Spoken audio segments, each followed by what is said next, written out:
ನಮಸ್ಕಾರ, ನಾನು ನವಿತಾ ಜೈನ್. ನಾನಿವತ್ತು ವಿಶೇಷವಾದ ಮದುವೆ ಸಂಪ್ರದಾಯಕ್ಕೆ ಬಂದಿದ್ದೀನಿ. ಇದೀಗ ಮದುಮಗಳು ಪರಿವಾರ ಸಮೇತ ಮಂಟಪಕ್ಕೆ ಎಂಟ್ರಿ ಕೊಡೋ ಟೈಮ್. ನಾನೀಗ ಮದುಮಗಳನ್ನ ಮಂಟಪಕ್ಕೆ ಕರ್ಕೊಂಡು ಹೋಗ್ತೀನಿ.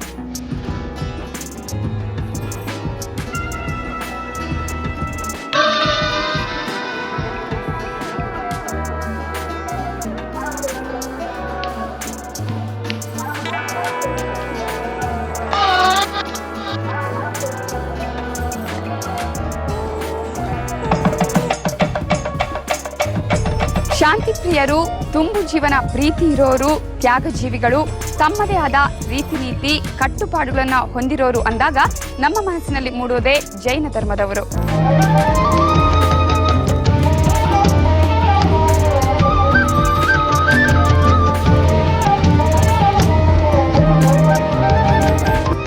ತಮ್ಮ ಮುಗ್ಧ ಮನಸ್ಸುಗಳಿಂದ ಎಂಥವರಿಗೂ ಇಷ್ಟವಾಗುವ ಇವರ ಸಂಸ್ಕಾರಗಳು ಬಸದಿಯಿಂದ ಈಚೆ ಹೊರಗಿನ ಜನರಿಗೆ ಅಷ್ಟೊಂದು ಗೊತ್ತಿಲ್ಲ. ದಿಗಂಬರ ಮತ್ತು ಶ್ವೇತಾಂಬರ ಅನ್ನುವ 2 ಪಂಗಡಗಳಿರುವ ಇವರಲ್ಲಿ ದಿಗಂಬರ ಜೈನ ಪುರೋಹಿತರ ಮದುವೆಯೇ ಇವತ್ತಿನ ಸಂಪ್ರದಾಯ. ನಮ್ ಕಡೆ ಹೀಗೆ.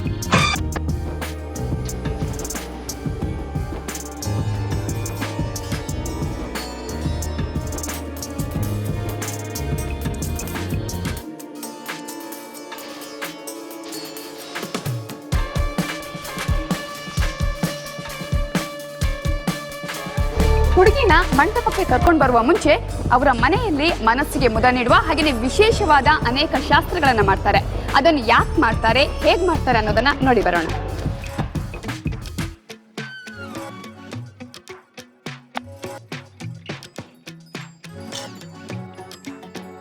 ಅಲ್ಲಿ ಚೆಂದದ ಹರಿವಾಣಗಳಲ್ಲಿ ಎಣ್ಣೆ ಮಿಶ್ರಿತ ಅರಿಶಿನ, ಹಾಲು, ಅಕ್ಕಿ, ಹೂಗಳಿರುತ್ತವೆ.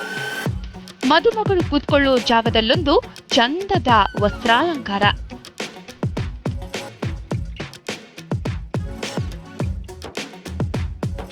ದೇವರ ಕೋಣೆಯಲ್ಲಿ ತಮ್ಮ ಮನೆ ದೇವರು ಪಾರ್ಶ್ವನಾಥ ಸ್ವಾಮಿಗೆ ಮಾಡಿ ಆರತಿ ಸಮೇತ ಬಂದ ಹುಡುಗಿ ತನ್ನ ಜಾಗದಲ್ಲಿ ಕೂತ್ಕೋತಾಳೆ. ಅಲ್ಲಿರೋ ಮುತ್ತೈದೆಯರು ಒಬ್ಬೊಬ್ಬರಾಗಿ ಮದುಮಗಳ ಹಣೆಗೆ ಕುಂಕುಮವಿಡ್ತಾರೆ.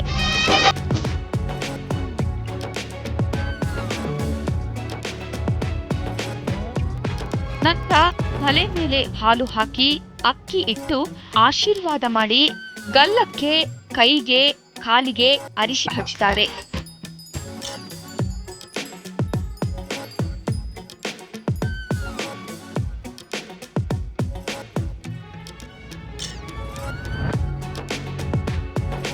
ಆಮೇಲೆ ಆರತಿ. ಆರತಿ ಬೆಳಗಿರಿ ವಾರಿ ಜಾಚಿಗೆ ಸರಸಿ ಜನಿ ಬಾಮುಖಿಗೆ. ಆರತಿ ಬೆಳಗಿರಿ ವಾರಿ ಜಾಚಿಗೆ ಸರಸಿ ಜನಿ ಬಾಮುಖಿಗೆ. ವೀಳ್ಯದೆಲೆ, ಅಕ್ಕಿಯನ್ನು ಮದುಮಗಳು ಆರತಿ ತಟ್ಟೆಯಲ್ಲಿಟ್ಟು ಆಶೀರ್ವಾದ ಪಡೆದ ನಂತರ ಗಂಡಸರ ಸರದಿ.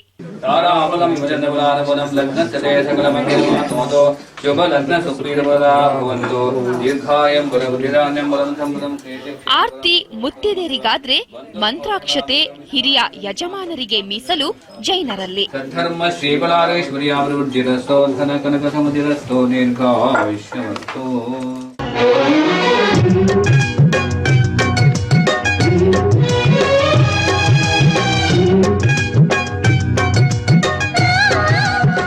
ಮಂತ್ರಾಕ್ಷತೆ ನಂತರ ಹುಡುಗಿನ ಆರತಿಯ ಸಮೇತ ಸ್ನಾನದ ಕೋಣೆಗೆ ಕರ್ಕೊಂಡು ಹೋಗ್ತಾರೆ. ಅಲ್ಲಿ ಅರಿಶಿನದ ನೀರು, ಕೇಸರಿ ನೀರು, ಹಾಲು, ಹೂವಿನ ನೀರು ರೆಡಿಯಾಗಿರತ್ತೆ. ಈಗ ಹುಡುಗಿಯ ತಲೆ ಮೇಲೆ ಜರಡಿಯೊಂದನ್ನ ಹಿಡಿತಾರೆ ಮುತ್ತೈದೆಯೊಬ್ರು.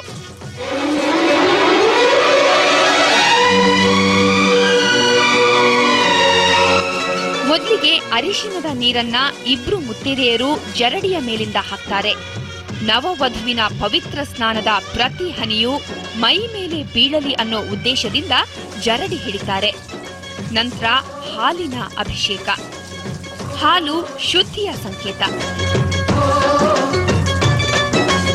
ಕೇಸರಿ ನೀರು ಕಾಂತಿಯನ್ನ ನೀಡತ್ತೆ.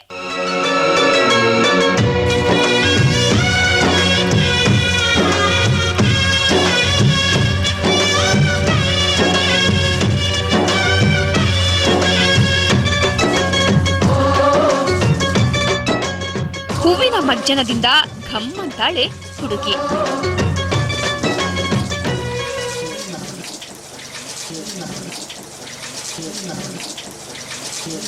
ಶುದ್ಧತೆಯ ಪ್ರತಿರೂಪವೇ ಜೈನರು. ಪವಿತ್ರ ಸ್ನಾನ ಮುಗಿಸಿ ಬಂದ ಹುಡುಗಿನ ಮನೆ ಬಾಗ್ಲಲ್ಲೇ ನಿಲ್ಲಿಸಿ ಕಾಲನ್ನ ನೀರಿಂದ ತೊಳೆದು ಆರತಿ ಮಾಡಿ ದೃಷ್ಟಿ ತೆಗಿತಾರೆ ಮುತ್ತೈದೆಯರು. ಇದನ್ನ ಕದ್ರಾರ್ತಿ ಅಂತಾರೆ. ಈಗ ಹುಡುಗಿಗೆ ಬಳೆ ಹಾಕೋ ಮತ್ತು ತವರು ಮನೆ ಮಡಿಲಕ್ಕಿ ತುಂಬೋ ಶಾಸ್ತ್ರ.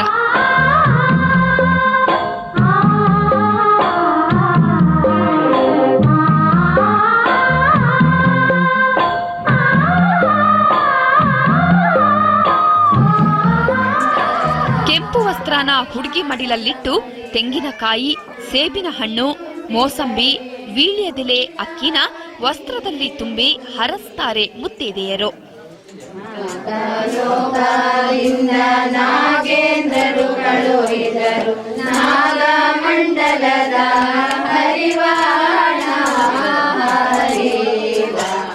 ತವರು ಮನೆ ಮಡಿಲಕ್ಕಿ ತುಂಬಿಸಿಕೊಂಡ ಹುಡುಗಿ ಮನೆಯಲ್ಲಿರೋ ಎಲ್ಲಾ ಹಿರಿಯರ ಕಾಲಿಗೆ ನಮಸ್ಕಾರ ಮಾಡಿ ಆಶೀರ್ವಾದ ತಗೊಂಡು ಪರಿವಾರ ಸಮೇತ ಮಂಟಪದ ದಾರಿ ಹಿಡಿತಾಳೆ.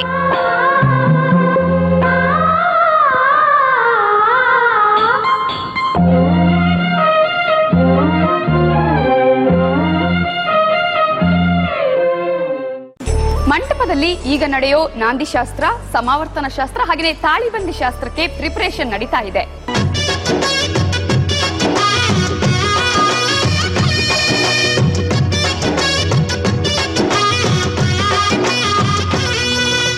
ಒಂದು ಕಡೆ ನಾಂದಿ ಹೋಮ ನಡೀತಾ ಇದ್ರೆ, ಇನ್ನೊಂದು ಕಡೆ ಅರಿಶಿನ ಶಾಸ್ತ್ರವನ್ನು ಮುಗಿಸಿದಂತಹ ವರ ಸ್ಟ್ರೈಟ್ ಆಗಿ ಮಂಟಪಕ್ಕೆ ಬರೋದನ್ನ ಹೆಣ್ಣಿನ ಕಡೆಯವರು ಶಾಸ್ತ್ರೋಕ್ತವಾಗಿ ಬರಮಾಡಿಕೊಳ್ತಾರೆ.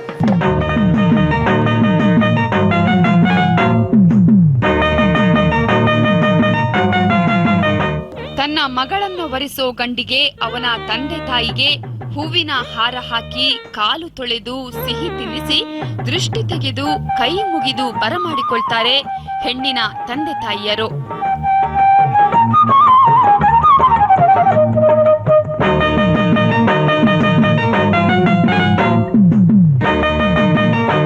ಮಂಟಪದೊಳಗೆ ಬಂದ ನಂತರ ಮೊದಲು ಗಂಡಿಗೆ, ಆಮೇಲೆ ತಂದೆ ತಾಯಿಗೆ ನಾಂದಿ ಪೂಜೆಯ ಕಂಕಣವನ್ನ ಕಟ್ತಾರೆ ಪುರೋಹಿತರು.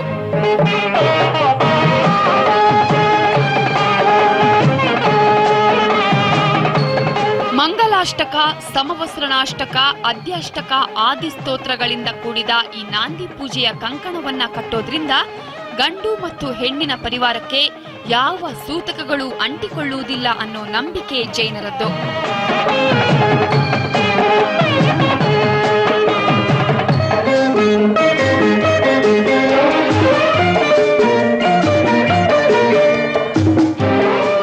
ಈಗ ನಾಂದಿ ಪೂಜೆ ಮುಗ್ದಿದೆ, ಸಮಾವರ್ತನ ಶಾಸ್ತ್ರ ಈಗ ಶುರುವಾಗುತ್ತೆ. ಸಮಾವರ್ತನ ಶಾಸ್ತ್ರ ಅಂದ್ರೆ ಏನು, ಅದನ್ನ ಯಾಕೆ ಮಾಡ್ತಾರೆ ಅಂತ ತಿಳ್ಕೊಳ್ಳೋಣ. ನಮ್ಮ ಜೊತೆ ಈಗ ಪುರೋಹಿತರು ಇದ್ದಾರೆ. ಪುರೋಹಿತರೆ, ಸಮಾವರ್ತನ ಶಾಸ್ತ್ರ ಯಾಕೆ ಮಾಡ್ತಾರೆ? ಸಮಾವರ್ತನ ಶಾಸ್ತ್ರ ಅಂತ ಹೇಳಿದರೆ, ನಮ್ಮ ಜೈನ ಶಾಸ್ತ್ರದಲ್ಲಿ ಹೇಳ್ತಾರೆ, ಈ ವಿವಾಹವಾಗುವುದಾದರೆ ಷೋಡಶಕ್ರಿಯೆ ಅಂತಲೇ ಹೇಳ್ತಾರೆ. ಈ ಷೋಡಶಕ್ರಿಯೆ ಅಂತ ಹೇಳಿದರೆ 16 ವಿಧದಲ್ಲಿ ನಮ್ಮ ಈ ಕಾರ್ಯಕ್ರಮ ನಡೀತದೆ. ಒಂದು ಮಗು ಹುಟ್ಟುವುದರಿಂದ ಗರ್ಭದಿಂದ ಹಿಡಿದು ಸಾಯುವವರೆಗೆ 16 ಥರದ ವಿಧಿವಿಧಾನಗಳಿದೆ. ಇದರಲ್ಲಿ ಈ ಸಮಾವರ್ತನ ಅಂತ ಹೇಳಿದರೆ, ಈ ಮಗು ಹುಡುಗ ತನ್ನ 7ನೇ ವರ್ಷದಲ್ಲಿ ಅವನಿಗೆ ಉಪನಯನ ಸಂಸ್ಕಾರ ಅಂತಲೇ ಮಾಡ್ತಾರೆ ಮನೆಯಲ್ಲಿ. ಈ ಉಪನಯನ ಅಂತ ಹೇಳಿದರೆ ಮಗುವನ್ನು ಅವನಿಗೆ ವಿದ್ಯಾಭ್ಯಾಸಕ್ಕೆ ಕಳಿಸುವಂತಹ ಒಂದು ಕಾರ್ಯಕ್ರಮ. ಈ ವಿದ್ಯಾಭ್ಯಾಸ ಆದ ನಂತರ ಅವನಿಗೊಂದು ಗೃಹಸ್ಥಾಶ್ರಮಕ್ಕೆ ಸೇರಬೇಕು ಅಂತ ಒಂದು ಇರ್ತದೆ. ಆದ್ದರಿಂದ ಆ ಹುಡುಗನಿಗೆ ಹುಡುಗಿ ಕೊಡತಕ್ಕಂತಹ ತಂದೆ ತಾಯಿಯವರು ಏನಂತ ಹೇಳಿದ್ರೆ, ಹುಡುಗನ ಹತ್ರ ಹೋಗಿ ಹೇಳ್ತಾರೆ, ನೀನು ವಿದ್ಯಾಭ್ಯಾಸ ಕಲಿತಿದ್ದು ಸಾಕು, ಇನ್ನು ನೀನು ಬಂದು ಗೃಹಸ್ಥಾಶ್ರಮಕ್ಕೆ ಸೇರಬೇಕು, ಆದ್ದರಿಂದ ನಿಮಗೆ ನನ್ನ ಮಗಳನ್ನು ಕೊಟ್ಟು ದಾರೆ ಏರುತ್ತೇನೆ ಅಂತೇಳಿ ಅವರು ಆ ಹುಡುಗಿಯ ತಂದೆ ಮತ್ತು ತಾಯಿಯವರು ಬಂದು ಹೇಳಿದಾಗ ಈ ಎಲ್ಲ ಕಾರ್ಯಕ್ರಮಗಳಿಗೆ ಈ ಸಮಾವರ್ತನ ಶಾಸ್ತ್ರ ಅಂತ ಹೇಳ್ತಾರೆ. ಅದು ಮತ್ತು ಕಾಶಿಯಾಸ್ತ್ರ ಶಾಸ್ತ್ರ ಅಂತ ಕೂಡ ಇದಕ್ಕೆ ಹೇಳ್ತಾರೆ. ಕಾವಿ ತೊಟ್ಟು ಎಡಗೈಲಿ ಅರಳಿ ಮರದ ಕೊಂಬೆಯನ್ನ ಹಿಡಿದು ಬಲಬಗಲಲ್ಲಿ ಜೋಳಿಗೆ ಹಾಕೊಂಡು ವಿದ್ಯಾಭ್ಯಾಸಕ್ಕಾಗಿ ಕಾಶಿಯಾತ್ರೆ ಹೊರಡ್ತಾನೆ ಹುಡುಗ. ದಾರಿಲಿ ಭವತಿ ಭಿಕ್ಷಾಂ ದೇಹಿ ಅಂತ ಭಿಕ್ಷೆ ಬೇಡಿ ತನ್ನ ಜೋಳಿಗೆ ತುಂಬಿಸಿಕೊಂಡು ಹೊರಟ ಹುಡುಗನ ಹೆಣ್ಣಿನ ತಂದೆ ನಿಲ್ಲಿಸ್ತಾರೆ. ನೋಡೋಕೆ ಚೆನ್ನಾಗಿದೆಯಾ, ಮದ್ವೆ ವಯಸ್ಸಾಗಿದೆ, ನನಗೆ ಸುಂದರವಾದ ಮಗಳಿದ್ದಾಳೆ, ನಿನಗೆ ಕೊಡ್ತೀನಿ ಅಂತ ಹೇಳ್ತಾರೆ. ಹುಡುಗ ಇಲ್ಲ ವಿದ್ಯಾಭ್ಯಾಸಕ್ಕೆ ಹೊರಟಿದ್ದೀನಿ ಅಂತ ಹೇಳಿ ಮುನ್ನಡೆದಾಗ ಗೃಹಸ್ಥಾಶ್ರಮದ ನಂತರ ವಿದ್ಯಾಭ್ಯಾಸ ಮುಂದುವರಿಸುವೆಯಂತೆ ಬಾ ಅಂತ ಮನವೊಲಿಸಿ ಅವನಿಗೆ ಬೇರೆ ವಸ್ತ್ರಗಳನ್ನ ಕೊಟ್ಟು ವಾಪಸ್ ಕರ್ಕೊಂಡು ಬರ್ತಾರೆ.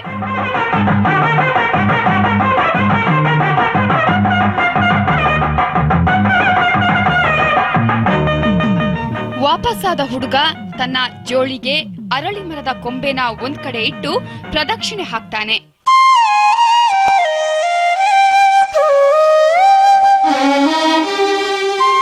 ನಂತರ ಹುಡುಗಿಯ ತಂದೆ ಕೊಟ್ಟ ಬಟ್ಟೆನ ಹಾಕೊಂಡ್ ಬಂದು ತಾನುಟ್ಟ ಕಾವಿ ಬಟ್ಟೆನ ಪುರೋಹಿತರಿಗೆ ದಾನ ಮಾಡಿ ಆಶೀರ್ವಾದ ಪಡಿತಾನೆ.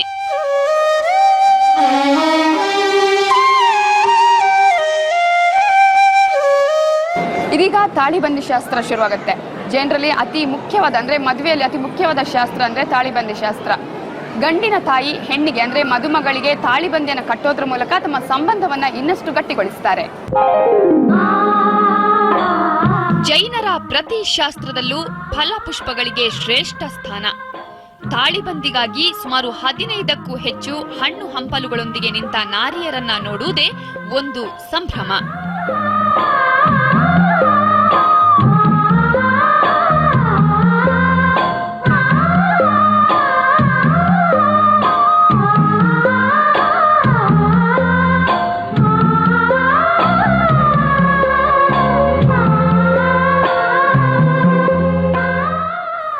ಗಂಡಿನ ತಾಯಿ ಹುಡುಗಿಗೆ ಹೊಸ ಸೀರೆ ಕುಪ್ಪಸ ಕೊಟ್ಟು ಬಳೆ ತೊಡಿಸ್ತಾರೆ.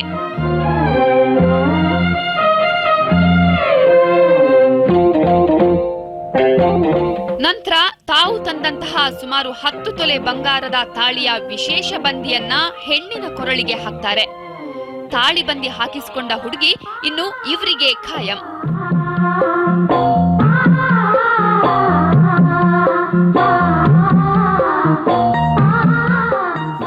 ಹೊಸ ಸೀರೆ ಉಟ್ಕೊಂಡ್ ಬಂದ್ಮೇಲೆ ಚೆಂದದ ಮುಸುಕಿನ ಬಟ್ಟೆಯಲ್ಲಿ ಅಕ್ಕಿ, ಬೆಲ್ಲ, ಕೊಬ್ಬರಿ, ಹಣ್ಣುಗಳಿಂದ ಹುಡುಗಿಗೆ ಉಡಿ ತುಂಬುತ್ತಾರೆ.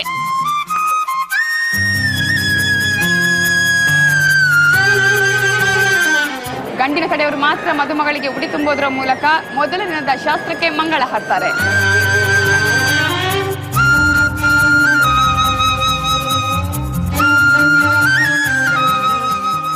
ಮದುವೆಯ 2ನೇ ದಿನದ ಕಾರ್ಯಕ್ರಮವು ತೋರಣ ಮುಹೂರ್ತದೊಂದಿಗೆ ಶುರುವಾಗುತ್ತೆ. ಯಾವುದೇ ಒಂದು ವಿಘ್ನಗಳು ಬರದೇ ಇರಲಿ ಅನ್ನುವ ಕಾರಣಕ್ಕಾಗಿ ತೋರಣ ಮುಹೂರ್ತವನ್ನ ಮಾಡ್ತಾರೆ. ಗಂಡಿನ ಮನೆಯವರು ಈ ತೋರಣ ಮುಹೂರ್ತವನ್ನ ನೆರವೇರಿಸಿಕೊಡ್ತಾರೆ. ಹಾಗೆಯೇ ಗಂಡು ತೋರಣ ಮುಹೂರ್ತದ ಒಳಗಡೆನೆ ಮಂಟಪದ ಒಳಗೆ ಹೋಗಬೇಕು.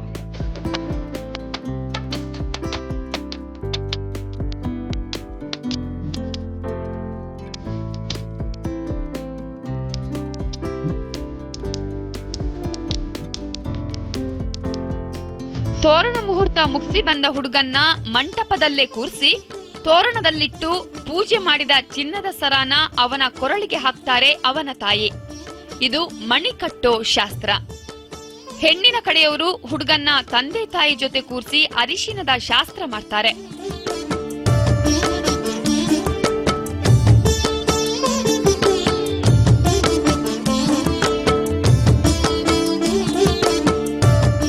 ಆಮೇಲೆ ಹುಡುಗಿಯ ಫ್ಯಾಮಿಲಿ ಸರದಿ.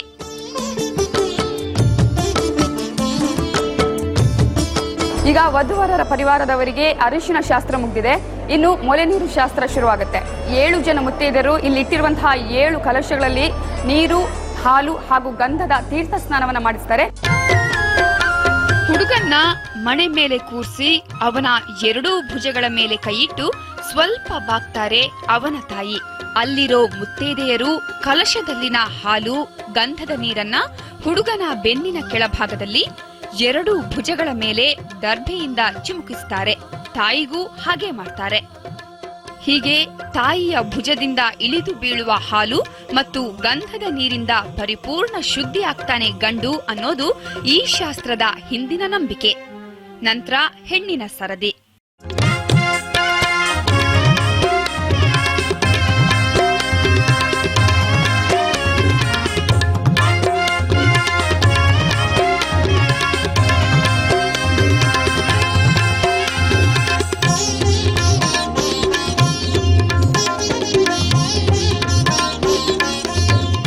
ಮೊಲೆ ನೀರು ಶಾಸ್ತ್ರ ಆದ ನಂತರ ದೇವ ಕಾರ್ಯ ಶುರುವಾಗುತ್ತೆ.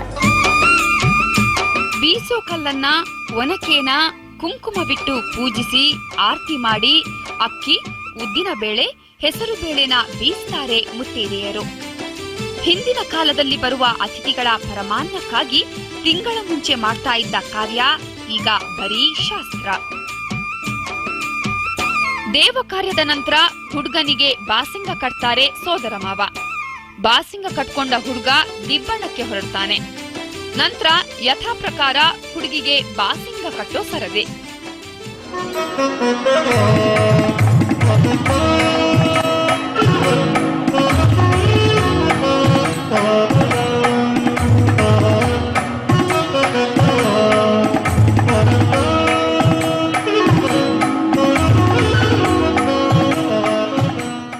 ಇಲ್ಲಿ ಹೆಣ್ಣು ಧಾರೆ ಸೀರೆ ಉಟ್ಟು ರೆಡಿ ಆಗ್ತಿದ್ದಾರೆ. ಹಾಗೇನೆ ಇನ್ನೊಂದ್ ಕಡೆ ಗಂಡು ಪರಿವಾರ ಸಮೇತ ದಿಬ್ಬಣಕ್ಕೆ ಹೋಗಲು ರೆಡಿ ಆಗ್ತಾ ಇದ್ದಾರೆ. ದಿಬ್ಬಣವನ್ನ ಬರಮಾಡಿಕೊಳ್ಳಲು ಹೆಣ್ಣಿನ ಕಡೆಯವರು ವರಪೋಚಾರ ಕೊಟ್ಟು ಮಂಟಪಕ್ಕೆ ಗಂಡನ್ನ ಬರಮಾಡಿಕೊಳ್ತಾರೆ. ಮಂಟಪದ ಹೊರಗೆ ಕಾಯ್ತಾ ಇದ್ದ ಗಂಡಿನ ಕಡೆಯವರನ್ನ ಆರತಿ ಸಮೇತ ಬಂದು ಕೈ ಹಿಡಿದು ಮಂಟಪದೊಳಗೆ ಕರ್ಕೊಂಡ್ ಬರ್ತಾರೆ ಹೆಣ್ಣು ಹೆತ್ತ ತಂದೆ.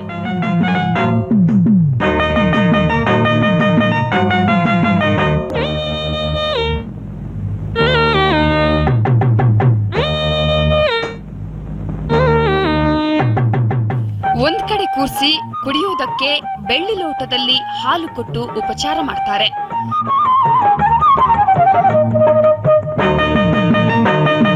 ನಂತರ ಬಂಗಾರದ ಸರ, ವಾಚು, ಬೆಳ್ಳಿಯ ಪೂಜಾ ಸಾಮಾನುಗಳನ್ನ ವರೋಪಚಾರ ಅಂತ ತಮ್ಮ ಖುಷಿಗೆ ಕೊಡ್ತಾರೆ. ಕೈ ಹಿಡಿದು ಅಕ್ಕಿ ಮತ್ತು ದರ್ಬೆ ಇಟ್ಟಿರೋ ಧಾರೆ ಎರೆಯೋ ಸ್ಥಳದ ಹತ್ರ ನಿಲ್ಲಿಸ್ತಾರೆ ಹುಡುಗಿಯ ತಂದೆ.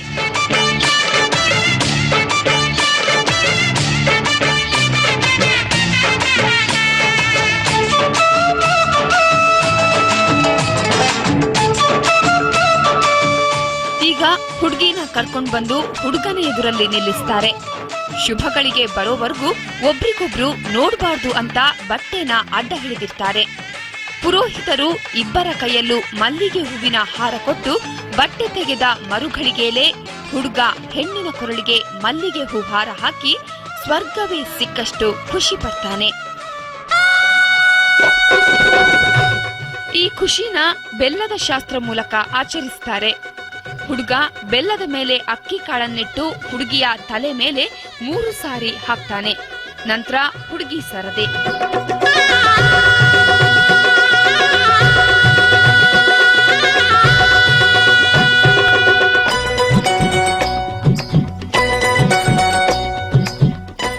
ಇದಾದ ಮೇಲೆ ಪುರೋಹಿತರು ಹುಡುಗಿ ಕೈಯನ್ನ ಹುಡುಗನ ಕೈಯಲ್ಲಿರಿಸಿ ವೀಳ್ಯದೆಲೆ ಇಡ್ತಾರೆ.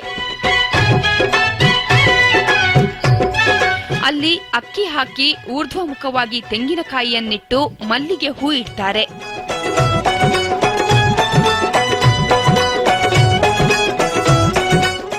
ನಂತರ ಇಬ್ರ ಸುತ್ತ ದಾರ ಸುತ್ತಾರೆ.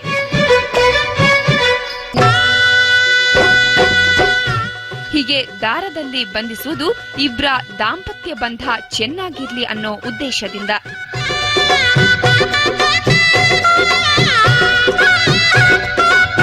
ದಾರದಲ್ಲಿ ಬಂಧಿಯಾಗಿರೋ ಹುಡುಗ ಹುಡುಗಿಯ ಸುತ್ತ 7 ದೀಪಗಳಿರೋ ತಟ್ಟೆನ ಮೇಲಿಂದ ಕೆಳಕ್ಕೆ ಸುತ್ತುತ್ತಾರೆ.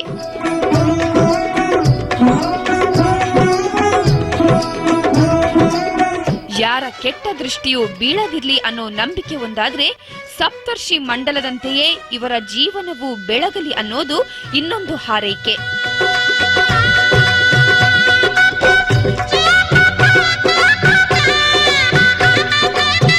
ದೃಷ್ಟಿ ತೆಗೆದಾದ ಮೇಲೆ ವಧುವಿನ ತಂದೆ ಧಾರೆ ಎರೆದು ಇಬ್ರ ಸುತ್ತ ಸುತ್ತಿದ ದಾರವನ್ನ ತೆಗಿತಾರೆ.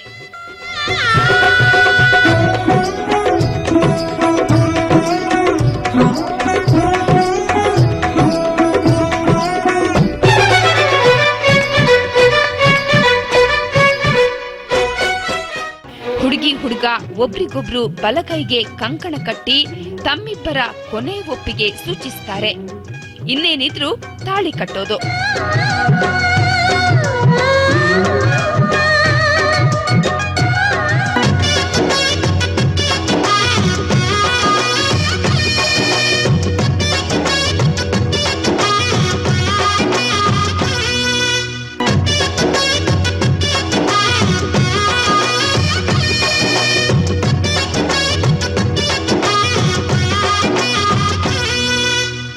ಗಂಡು ಹೆಣ್ಣು ಇಬ್ರು ದಾಂಪತ್ಯ ಜೀವನಕ್ಕೆ ಕಾಲಿರಿಸಿದ್ದಾಯ್ತು. ಈಗ ಊಟದ ಸಮಯ.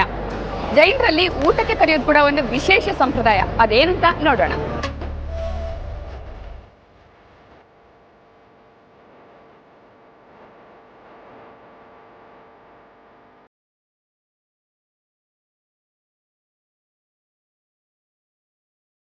ಹೇಗೆ ಕರೀತಾರಂತ ನೋಡಿದ್ರಲ್ಲ, ಜೈನರ ಊಟ ಬಹಳ ಪಾಪ್ಯುಲರ್. ಜೈನರ ಊಟಕ್ಕೆ ಭಾರಿ ಬೇಡಿಕೆ.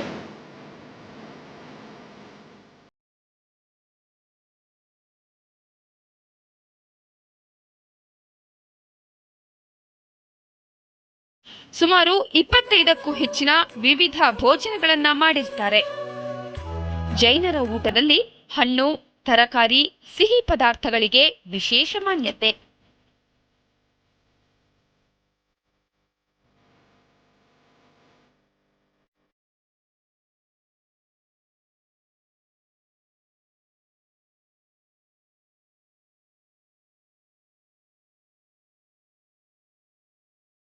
ಒಳ್ಳೆ ಊಟ ಆಯ್ತು. ಎಲ್ಲರೂ ಅವರವರ ಮಟ್ಟಿಗೆ ತಕ್ಕದಾದ ಉಡುಗೊರೆಗಳನ್ನ ಕೊಟ್ಟಿದ್ದಾರೆ. ನಾನು ಕೂಡ ಒಂದು ಚಿಕ್ಕ ಉಡುಗೊರೆ ಕೊಟ್ಟು